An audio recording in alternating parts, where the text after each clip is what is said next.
нахуст роҳбарияти кумита ҳозиринро ба муносибати рӯзи қувваҳои мусаллаҳ самимона табрику таҳният гуфта, ба онҳо саломатӣ, иродаи қавӣ ва муваффақиятҳои нав дар фаъолияти хизматӣ таманно карданд. қайд гардид ки қувваҳои мусаллаҳи ҷумҳурии Тоҷикистон ҳамчун сипари боэътимоди давлату миллат дар давоми солҳои соҳиби истиқлолӣ марҳилаҳои муҳими ташаккул ва рушдро сипарӣ намуда, имрӯз ба як нерӯи муташаккил ва омодаи дифои манфиатҳои миллӣ табдил ёфтааст.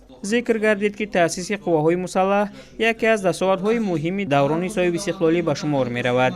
ҳамчунин таъкид шуд ки хизмат ба ватан қарзи муқаддаси ҳар як шаҳрванди кишвар буда, кормандони соҳаи ҳолатҳои фавқулода ва мудофиаи гражданин низ дар баробари дигар сохторҳои низомӣ дар таъмини амният, ҳифзи ҳаёт ва саломатии шаҳрвандон саҳми арзанда доранд.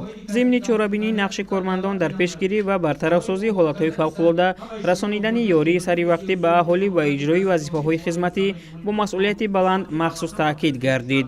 гуфта шуд ки садоқат ба савганди ҳарбӣ, интизоми хизматӣ ва омодагии доимӣ асоси муваффақият дар иҷрои рисолати касбӣ мебошад. дар интиҳои ҷаласаи тантанавӣ ба як қатор кормандон барои хизматҳои намунавӣ, иҷрои содиқонаи вазифа ва ноил гардидан ба натиҷаҳои назаррас, рутбаҳои навбатии низомӣ, инчунин сипосномаву ифтихорномаҳои соҳавӣ тақдим карда шуд.